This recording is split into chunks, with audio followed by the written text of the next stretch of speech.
Well, it's another beautiful evening. There are a bunch of beavers out there that will try to make my life miserable. So I'm going to get up there in the dam and cast into their little paradise and see if we catch fish.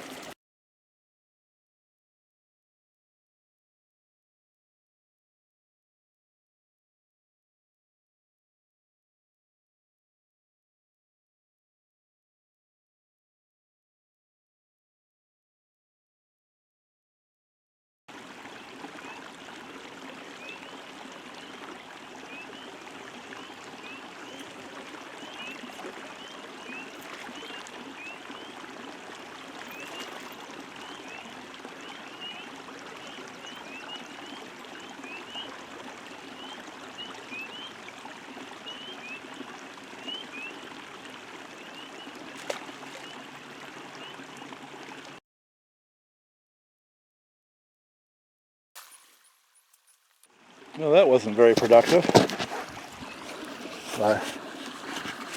Beautiful night though. They just weren't biting tonight. Of course we had snow this morning and that has a lot to do with it. They're probably right down at the bottom trying to stay warm. Been pretty chilly. It was below freezing for the last couple of days.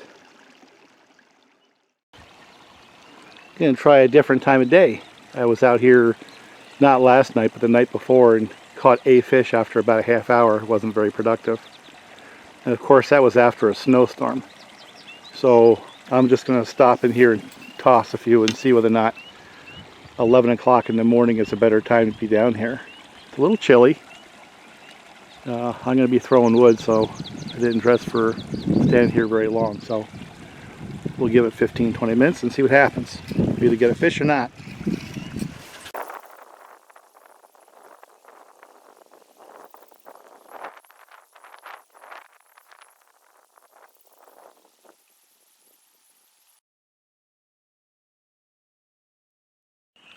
Got a little one.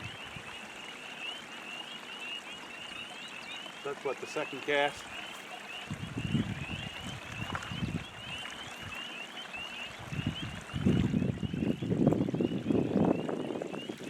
Little bait fish.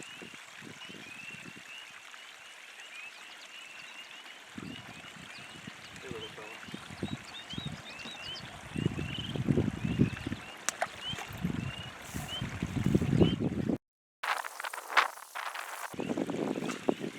Another one.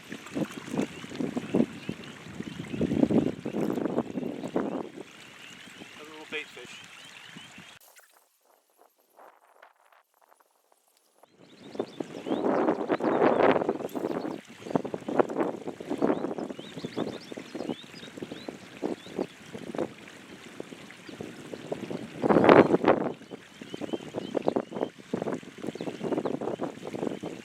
Another one.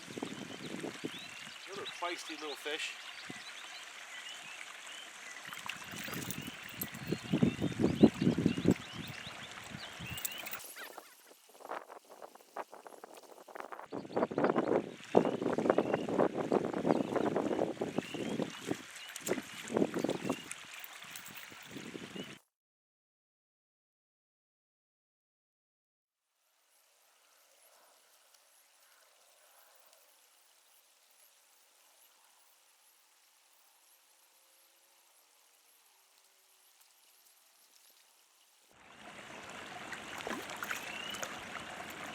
It's like trout fishing, you know?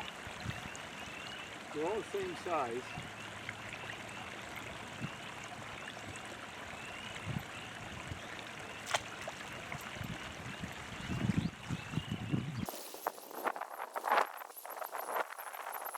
But the wind's blowing, so I can't do a topwater thing.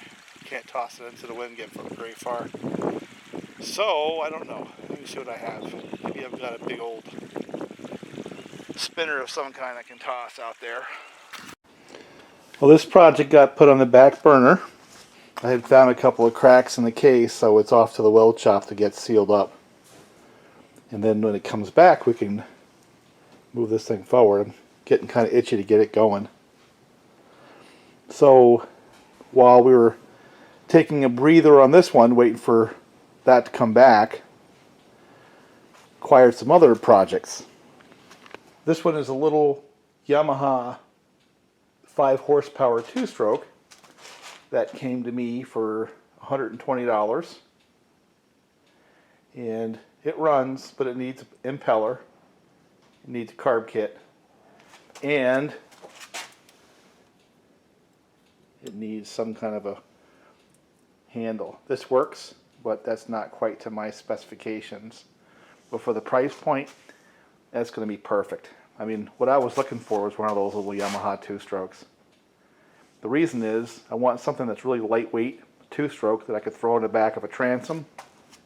And like this one right here, while I'm doing my engine experiments to get me home when my little experiments fail. So that's going to be a project coming up hopefully the next week or two, maybe 3, maybe next month, but not too long. This one right here came to me by way of auction. I had told a friend that if he ever finds these things, I want them. Well, he comes rolling up the driveway and says, "Hey, I found one of these. You want it? I hope it's worth $25, because that's what I spent for it." I told him, "You find these things for $25, you get every one of them, and I'll buy them from you, because I like these things." Let me see if I can find a serial number on it. I don't think I can. For some reason, they...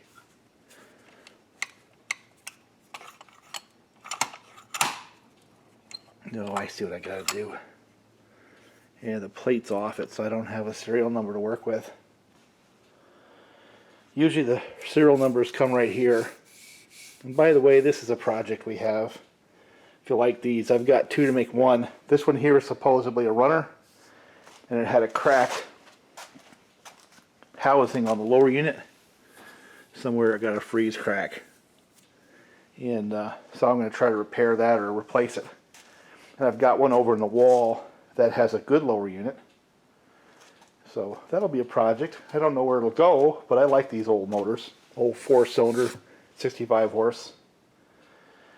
And that one there is a 4-cylinder Force-inspired Mercury, the L4 series. And it's got a busted block. So we're going to tear that one apart and repair the block and put it back together. It's got a good lower unit. Everything else is good. And but I think that'll be a fun project. But anyway, the subject of today is this one right here I'd picked up before I realized these were available at auctions for $25, right? I spent $200 on this one, and it's a mess. But it's, you know, it's raw material to work from. So its problem was the wire had rotted out of the switch box. I went digging to see if I could find something to solder onto, but it was just all corrosion in there, so I really couldn't salvage this switch box. So I went and bought an aftermarket one made by I guess it's a Brazilian company, Airtech. I don't know. They go for like $150, and they pretty much, I gotta finish wiring these up, pretty much match up to where the other one went, with the exception of the wiring. Now I'm guessing that's what the wiring is, because I could not find any online documentation about that particular switch box and how they're supposed to go onto the Mercuries. I do know that orange line goes up to where the other orange line was, and I do know the black one goes to ground, and I do know that the white one goes to, well, light white, and the brown to brown up to the trigger up there. So we're going to tape that up once we get this thing running. Now, convention is that the top piston or the top cylinder is number 1. And I got a diagram online for 110s that had that same style ignition, where the number 1 coil, which would be the one to the top cylinder, got the green with the white stripe on the negative, and that's kind of what I did there. and then the solid green to the positive on the coil, and then on the number 2 piston, the blue with the white stripe.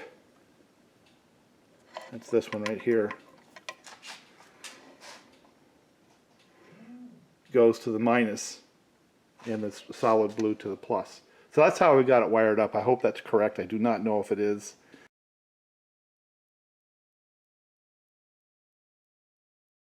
I've got spark. I mean, when I pull it over, there's hot spark, but I'm not sure that it's at the right time. I'm hoping it is. And I started pulling it over, and it's got good compression. We're going to test it just for the video. And it's got decent compression. But man, I wasn't getting any pop at all. So I pulled off the side of the carburetor, and there was gas in the float bowl. I had gas right there on that side, but this is dry as a bone right there, which really I think goes into the main jets. So I figured, let me take the next step. So I pulled off the pump. There's a little screen there. That looks pretty good, right? And that looks okay. The diaphragm, it was hanging loose. There's just absolutely no way that it was actually doing any of its little routine. That's not working. This diaphragm here is actually okay. I wouldn't be afraid of that. And this one's supposed to sit up on this side here. And there's just absolutely no way that it was actually sealing. Those things are too stiff and they're pulled away from the plate, so they're not doing their job. They're not pumping. So I need to replace that. I mean, that's pretty obvious. I took a look inside there. Look at that. Look at all that dirt. That's sand. Which makes me go back and think, oh my God, now I have to pull the carburetor off. Because more likely than not, a lot of this sand down in here has found its way into there, and that might be why I'm not getting any gas to the spark plugs or to the cylinder, because there's probably a piece of sand stuck in a jet somewhere. So we're going to have to pull that off. But anyway, so that's what I'm up to right now. You know, that's what we got going right now. Yeah. But you know, when I'm getting into these old motors, a lesson's coming back to me that I've learned years ago.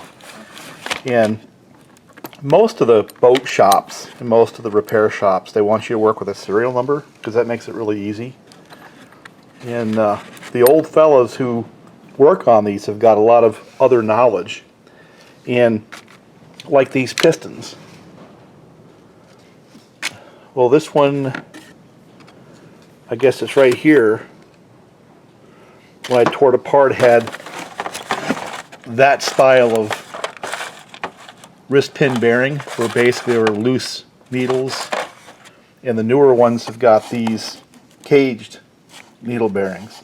Well, the part numbers are all different.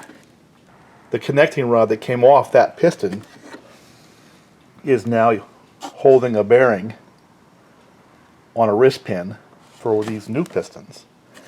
But you wouldn't know that just by going through the part numbers.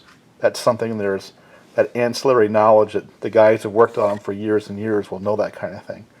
Well, I have a hunch that's scattered throughout the whole series. Right? And that same lesson was learned again when I was working on that other motor. I've got this really clean 20 horsepower you've seen on my channel now for quite some time, over on my OGP boat. The serial number is 4406157, right? It has the same carburetor switch box arrangement as this one. But the serial number on this one is something that starts with a 2. I don't know if the camera will pick it up or not. I'll give it a shot. And the same with the carburetor. It's all pretty much the same stuff.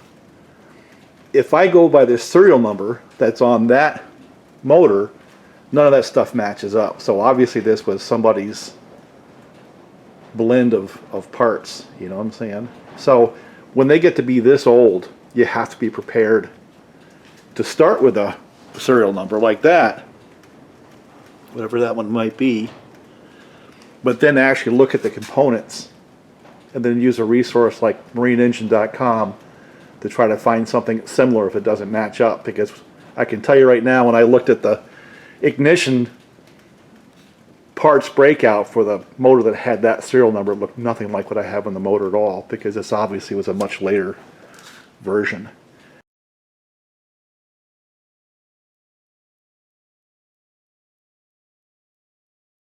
And fortunately for me, I had this one around with its serial number to verify my speculation.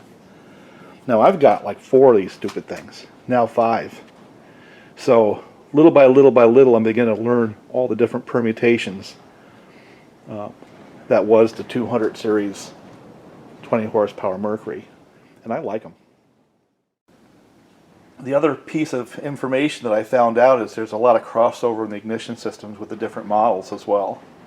I guess the older fellows would know that, but I'm kind of relearning that, because the 110 at some point in its life had the same ignition as these 20 horsepower Mercuries that I'm working on right now. More projects. That is an old 55 horsepower electric shift.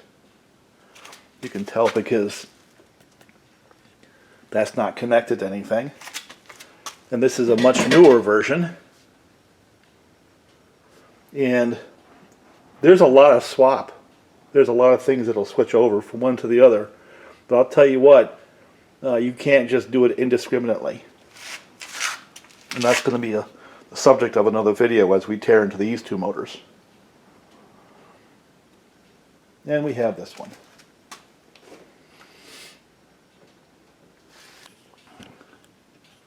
Let me see if I can pick this on camera. See if I can turn it over just enough.